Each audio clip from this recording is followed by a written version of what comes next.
And welcome to another session. And today I am going to be talking about retirement. So we've already heard from Mary Waring about the finances around retirement. And today we're going to be looking at planning for retirement. So my own story is I haven't retired, but my dad was made redundant at the age of 53. And he went on to do a little bit of interim work, but you know, for all intents and purposes, he then went into retirement, and he discovered Lara Croft and became a gamer. And yeah, I have to say that he loved his retirement, but it's not the same for everybody. There are many people who must struggle, many people who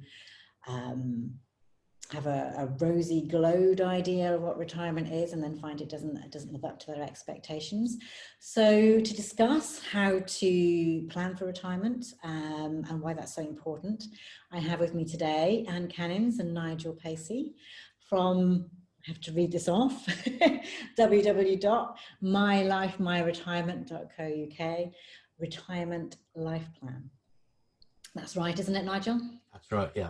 Brilliant. And of course, all the links and LinkedIn profiles will be in the blurb below the video. So I mentioned my dad and how he loved retirement. In fact, he went from being a very stressed out manager to being someone that was quite chilled and relaxed. But as I mentioned, it's not the same with everybody, is it? So Nigel, I know there's been a lot of research into some of the things that people experience if they haven't really planned for retirement properly. So yeah, tell us what could actually go wrong.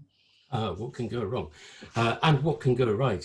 I think one of the things that can really hit people when they face redundancy or another major life change like ill health or relationship breakdown is a real sense of shock. They find themselves thinking, you know, what now? Where am I? What do I do next? I know I went through something similar to your dad. I was made redundant in my mid-50s, and that forced on me an opportunity, but a real need to reevaluate what I was doing. It was too early for retirement for me. But a lot of people do find themselves in that position where all of a sudden they're cast adrift, their work relationships, their structure to life, the things that give them meaning and purpose to their life, which for a lot of us is how we see our work, are all of a sudden taken away. And for many people who've been in senior positions or in particular employment like the police or the National Health Service, they can feel a real sense of status about what they do, and that's taken away as well. So people can feel cast adrift, lost, almost purposeless, and not wanted in many ways. And that can be a real struggle for some people to deal with. Yeah, it's an identity thing, isn't it? Yes. And it strikes me that actually, even if someone is made redundant and goes on to find another job, this is almost like a little mini retirement in a way, isn't it? That's right. Yeah. And many people who are perhaps in their 50s or early 60s who thought they would work for much longer, and particularly in the current situation, find themselves maybe having to reevaluate that. It goes to the very heart of their identity. It all goes to the very heart also of everyone tells you you're supposed to like and enjoy retirement. It's got this big myth around it. And the reality we know for quite a lot of people is that certainly initially that's not how it feels. It's a lot about loss. So we talked about the loss of structure, relationships. And for some people, no matter how stressed or difficult or you thought you hated work, actually when it's not there, and maybe when it's taken away not at a time of your choosing. Yeah. That's particularly when it can be a little bit more difficult, when you've maybe not done the planning or the thinking about it that you thought you would, but not quite yet. Yeah. And I'd imagine at the moment, I mean, I don't know if you saw the article in the Telegraph about women 53 and upwards. Yeah, a lot of them are sort of facing retirement. They're not going to find another job again. So, you know, in the current situation, you may be retiring without the money that you expected you'd had, and you can't even go on holiday, which is the, you know, the whole sort of like the cliche of retiring and going on the cruises. You can't do that now. Yeah. I think there's a real ageism thing as well. A friend of mine who stopped working or lost a job when he was in his early 60s hasn't worked since. And for a lot of people, that's the reality, that the society that we're in, especially in this COVID situation, doesn't value older employees. And so there's a lot of people in their late 50s and 60s now becoming out of work and realizing that actually they're not going to work again, and that retirement, whether it's something that they're looking forward to or not, is a reality that they're going to have to face. And that can be a shock as well. Yeah. And a lot of what we find when we talk to people is it's a little bit about control. So they always knew, we all know this is going to happen at some point. And for most of us in our working lives, will be non-working or non-paid working. But it's that control, that timing issue. And for a lot of people right now, they probably are not feeling that in control of it. Yeah. And that adds to the uncertainty, and it adds to the shock and the stress of it. And so what we talk about with people is ways in which you can take control of it. So let's move on to that. So, okay, so you're mid-50s, perhaps, or later, you know, you're thinking, you know, redundancy is one option for me here. What can you do to take that control, to feel back in control of it again? Yeah. It's one of those things that people very often do some financial planning for their retirement. And they may or they may not know what that is going to mean for them in terms of how much money they'll have available, but they'll have done some planning. They'll probably put some money into a pension. But people don't usually think about all the other aspects of retirement in advance. And so it creates that level of uncertainty that Anne was talking about. If you don't know what retirement's going to be like, it is a time of uncertainty for you, and you do feel that lack of control. So it's obvious to say so, but one of the things that you can do is to start thinking about those things. All of the other aspects of retirement around what your relationships will be like, who's going to be important to you in retirement, what your social activities will be like, how to manage your health, where are you going to live in retirement? Will you downsize? Will you stay in the family home? What will you do about holidays and those long cruises that people have thought about? What will you do about things like your dream that you've had for a long time to build a boat and sail around the world? There's an awful lot of things about retirement which people can think about in advance. And if you think about them in advance, it helps to prepare you and reduces that level of uncertainty. And by reducing the uncertainty, you get more of a sense of control over what you're doing. So a lot of what Nigel's talking about there is what we call the future or forward thinking. So being able to reimagine what life is like, because in reality, we're talking, for many people, we're talking with good luck 20, 30 years of life. It's a long time. And so it's being imagined, what does that lifestyle look like? And yes, that's partly driven by money, but it's also partly driven by the sort of person you are, what you enjoy doing, what things have you not been able to do so far that you'd like to fulfill in some way. The other thing we would encourage people to think about in the early stages is also a readiness for their retirement. So what we know is work gives us an awful lot of things.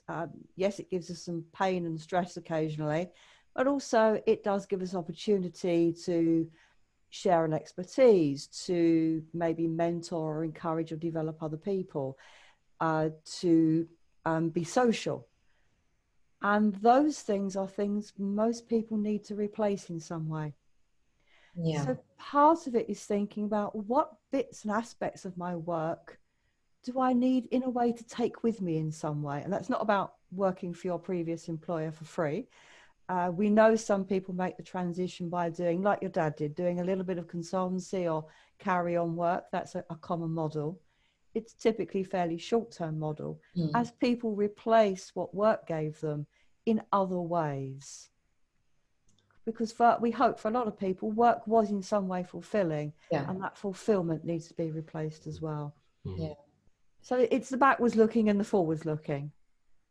So I suppose my question to you here would be, is there a danger in finishing work but replacing it with, you know, volunteering, with consultancy, with mentoring, so that you may be doing as much work as you had before, but you're not actually getting paid for anything? Yeah, very much so. People can feel that sense of being lost adrift, uncertainty that I was talking about earlier, and try and fill that space with lots of activities. And you know, there's nothing wrong with that in some ways, because it does give people things to do, and it does give a bit of structure to their lives. But it may not be the right activities for them. It may not be helping them to achieve what Anne was talking about, that sense of fulfillment and purpose that perhaps they got through work, and they're looking for it, but may not be looking in the right place for it. That's why really taking some time to take stock. It's not something that needs to be sorted out quickly. People tend quite often to panic a bit and think, oh, I've got to get something sorted. And just being able to sit back and relax and take a little bit of time to think it through and think about what is important for me, what do I want, and then how can I achieve that, really pays benefits for people. Yeah, it can stop that almost a denial of the situation, which is I've got to be busy, busy, busy. And actually all the time people are doing that, one of the dangers is they're not taking that step back, as Nigel talks about, saying, actually, what do I really want and what do I need? Yeah. As opposed to I've just lived this life at a certain pace and, you know, it gives me meaning and it makes me feel needed and wanted and have a place in society. Because those are often the things we're trying to replace. Yeah. That said, one of the things we would say is don't be frightened to experiment. On the grounds that if it's not working, you can stop doing it. And that's usually the bit that people struggle with is yes, they can find lots of things to do. Having committed or decided to do something, but then because in work, we often just can't give things up. Yeah. In this transitionary period, yes, you can. You can say, I tried that volunteering. It really didn't work for me. It's not giving me any joy. Why do it? You don't have to anymore. So that's part of that. In it. Yeah, part, but it's taking that control of it. Saying, no, I'm not going to do that. And accepting that that's okay. Yeah. And that's the biggest difference. So it's almost like living your life like an experiment, really. Yeah. There certainly is. There is something we refer to as the honeymoon period. And this is typically the first 2 to 3 years. It's characterized in 2 ways. One, the busyness and trying lots of things that we've just talked about. And the other is what we call the dream ticket things. And in the short term, those are much more difficult to do in the current restrictions. That will come back. And it typically is traveling, maybe, you know, moving or extending or doing the house up, spending more time with some friends and family doing certain things. And what we'd say, we don't say don't do those things. Do those things. They're important to you. Be aware that they are relatively short-term givers of pleasure. There'll come a point where living out the suitcase no longer appeals. There will come a point where you've done everything to the house or you've made the moves. There'll come a point when actually, we hear this quite a lot, the family actually says, back off, we're busy. Go get your own life. Because modern families are, you know, busy, chaotic, everything's planned. And actually saying I'm going to spend more time with my family. One of the things is, well, have you asked your family about that? Because they might not. The reverse of that is also true. So we do meet people who go, right, I've got this to do. And then they find out their family think they're going to be free childcare. And so that having that open conversation with your family and those around you, is important to you about what they think it means and what their expectations are of you can be key. Do you see many people who start their own businesses after retirement? Yes, in fact, starting businesses, the group of people who are the ones who most start new businesses, I've explained that really badly, but business startups are much more prevalent in the over 50s than in younger age groups at the moment. So yes, quite a number of people do that. I did it when I was made redundant when I was 55. Yeah, I was faced with what do I do next, and starting my own business was what I decided to do. And I'm in that kind of interim phase that Anne was talking about. I sort of semi-retired, but started my own business in that time. And a lot of people are seeing that as an attractive proposition, because although they might have got a lot of meaning and purpose and structure and social networks through work, the other thing that work brings as well is people telling you what to do. And starting your own business can be really attractive for people who are fed up of the 9 to 5, fed up of being told by what to do by people who they may not have the most respect for. So setting up your own business is really attractive. And yes, a lot of people are doing it. Yeah, because I have come across people who have retired and then, like you said, have gone through the honeymoon period and thought, okay, maybe I can set up a little business on the side. Yeah. And often I see these businesses as being things that they've always wanted to do. Like one is that I know has become a florist. She does lovely designs on Instagram and things like that. So it's almost like some creative need that have been pushed down over the years and can now blossom. We've talked quite a lot about the difficulties that people face when they come to retirement. But we shouldn't forget that retirement is a fantastic opportunity as well to create the life that you want, to create that 20 or 30 years in front of you that you can really enjoy. And part of that is, what's always been my dream, and now how can I make that happen? Yeah. And it's, so when people start their own business, it doesn't have to be doing what I used to do. I think that's a really good point. It can be, if you so choose, what would I like to try? And you can give yourself permission to try it. If it doesn't work out, that's fine. If it does work out, happy days, you found something else fulfilling. And again, you can structure it in a way that suits you. You can put as many hours into it as you wish. And yes, I mean, all the Office for National Statistics will tell you that the majority of people who are self-employed or one-man bands outside the construction industry, they tend to be the 55 plus age group, and they're doing just this.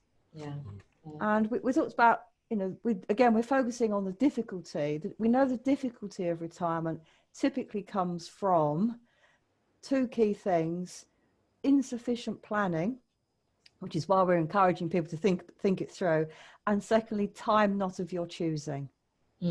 And that's typically driven by redundancy or ill health situations, or a combination of those, or maybe a partner's ill health. So we know those who, and also people who truly on reflection were not in a role which they now find fulfilling.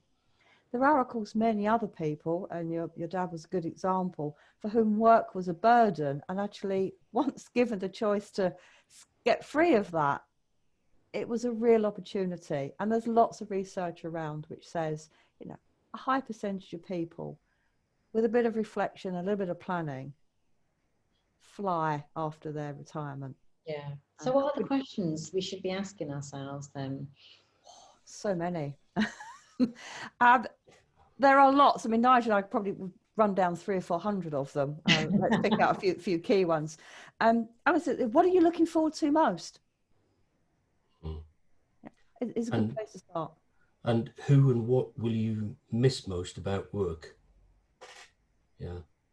I think one of the key questions is also about your partner. Anne was talking about relationships earlier, and very often one of the partners will be at home and will have created a life for themselves when the other one retires. What plans does your partner have? If your partner is also working and retiring, do they have similar plans to you? You know, we know people who've worked for the same company for 40, 50 years and retired and thought, great, I'm having all this time at home, and the partner is thinking, I don't want them under my feet all the time. Yeah. So what plans does your partner have? Yeah. What are your family expecting from you in retirement? Yeah. And what's your partner's vision of retirement? Yes. There's one couple I work with where they were very different people, and their vision of retirement was so different from each other.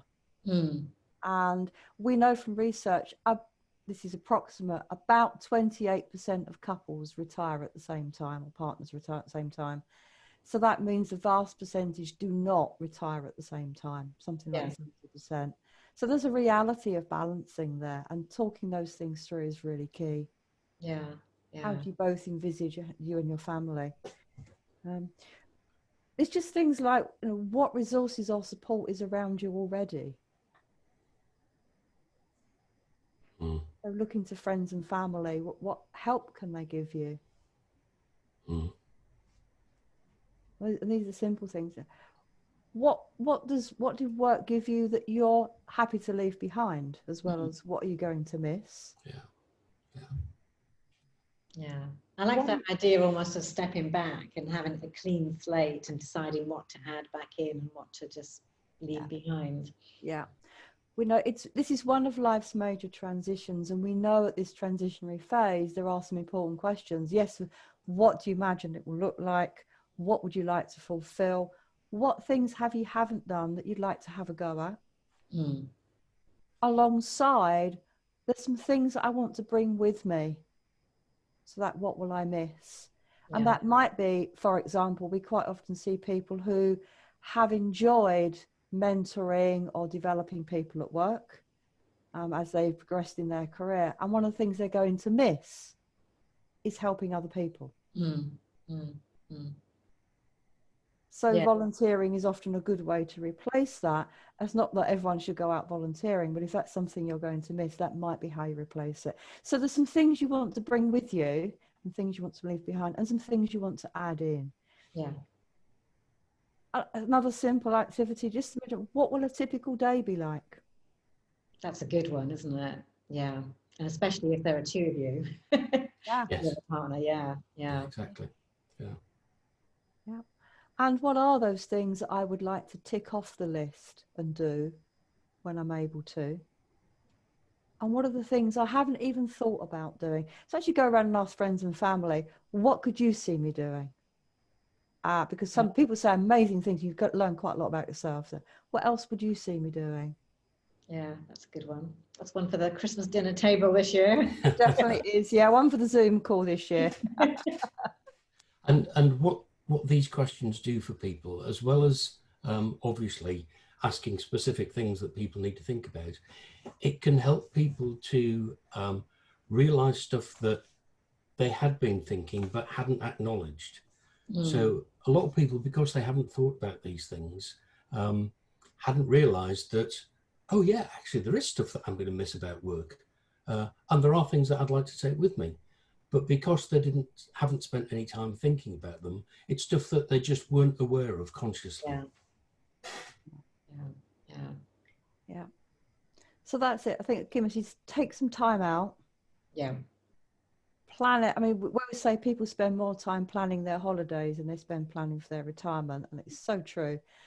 So treat it in that way. Now, some thorough planning. Yeah. Talk to your partner. Talk to your family. Yeah. Great. Some really good advice there, and some great questions to ask yourself. So brilliant. Well, thank you, Anne. Thank you, Nigel. And details of how you can contact both of these people will be under the video. So thank you for your time. Thank you.